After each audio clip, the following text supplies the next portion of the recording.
Hey, listeners, welcome back to another episode of the podcast. I am so glad to be here with you today. I actually just recorded about 10 minutes of this episode, and then I realized that I had my microphone muted. And so all of that great wisdom is just going to go to waste. No one's ever going to hear those amazing words that I said because I was silly, and I actually, you could visually see on the screen that the microphone has the line through it, but it's just one of those days. But I'm determined to re-record and have a good day because I'm in a really good mood. And so I figured I would fire up the microphone and bring you another episode today. It's going to be a little bit of a different episode for a couple reasons.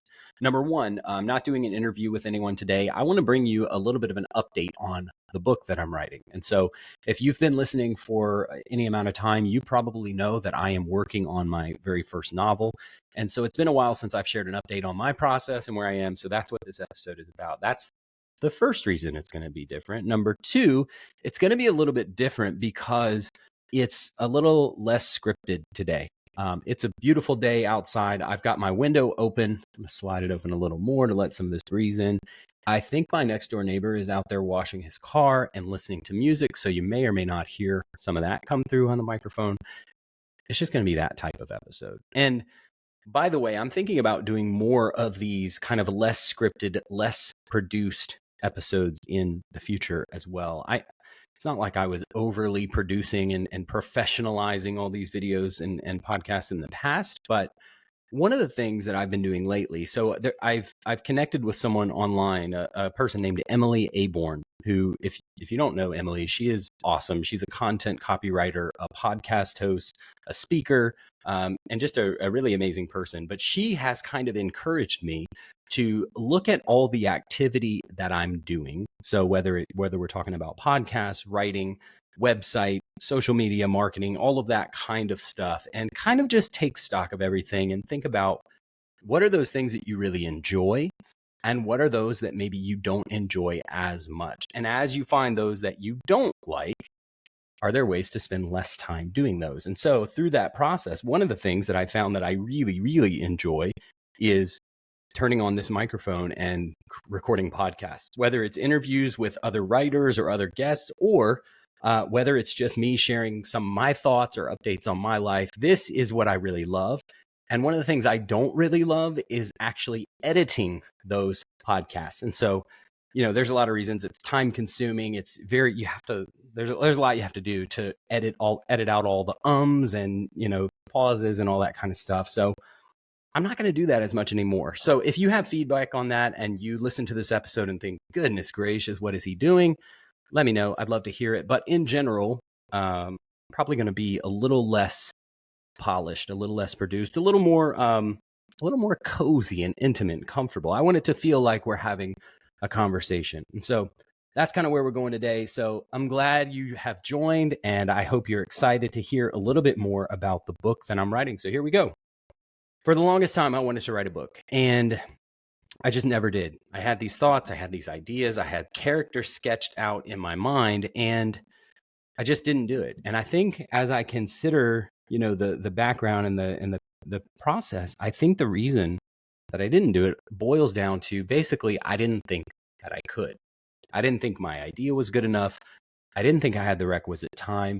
And quite frankly, I didn't think that I was allowed to be a writer because I wasn't. I was a corporate employee. I was a person who worked at a company, and I did something completely different from writing a novel.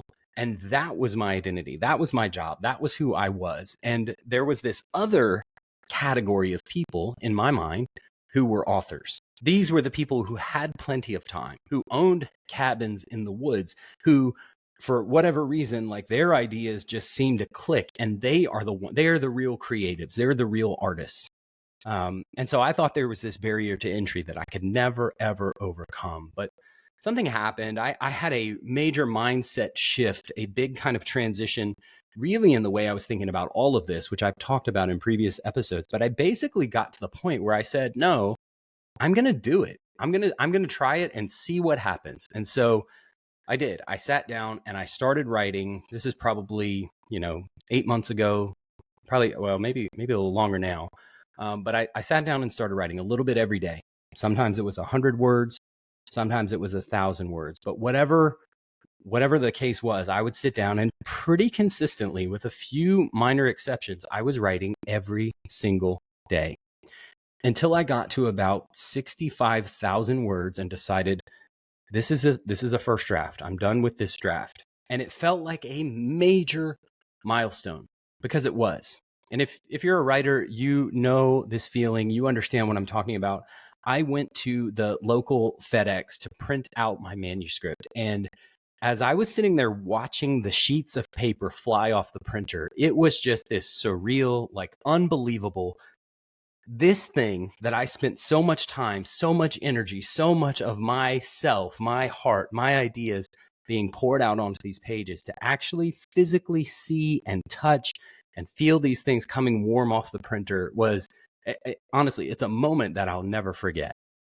And so from there, I took that first draft and I started self-editing. So every day, every morning, similarly with the writing, I was now in edit mode. And so every day I would take a little bit of time and read a little bit of what I had written. And I've got my red pen, I'm circling things, I'm writing question marks, I'm drawing lines and writing notes in the margin, all of this stuff, which took me not as much time as it did to write.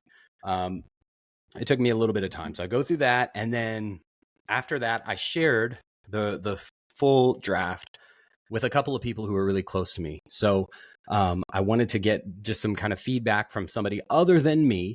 And so I shared it out with a couple of folks, and they read it and gave me their edits and their feedback, which I super appreciate.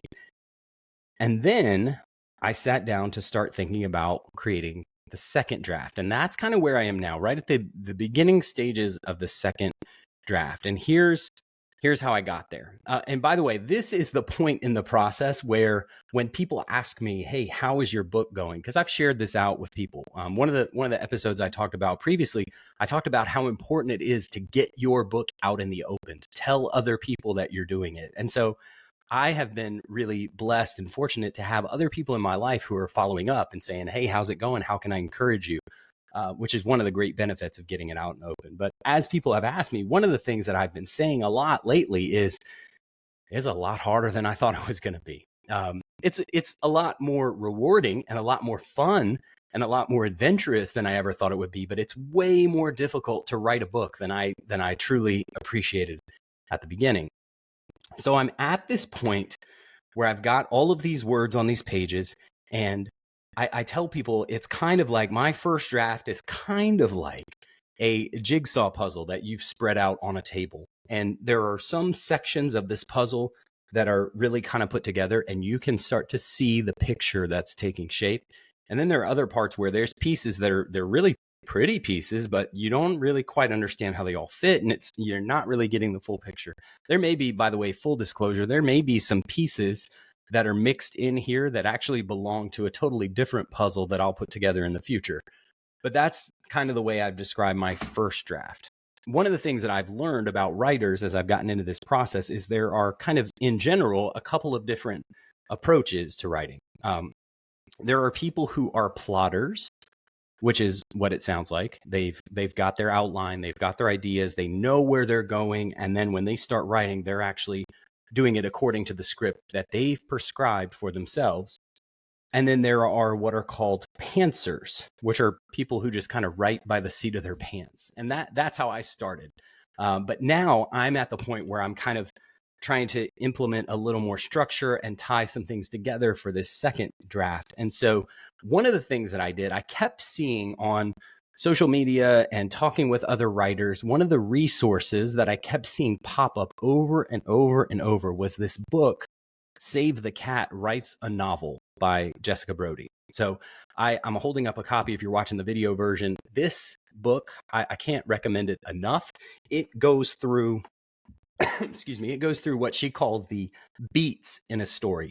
Any good story has like kind of this standard formula of here's the introduction of the hero, here's the catalyst that launches him into this adventure, and here are the things that happen. And so it was super helpful to and super informative to kind of go through this book. And so if you don't know this book, I would encourage you to buy it, and it's worth buying the physical copy.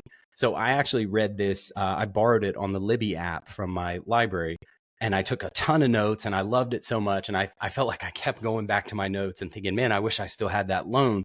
So instead, I went and bought it. So I would encourage you to buy this book. I'm going to link to it in the show notes. I go back and reference this book a ton because it's that helpful to me.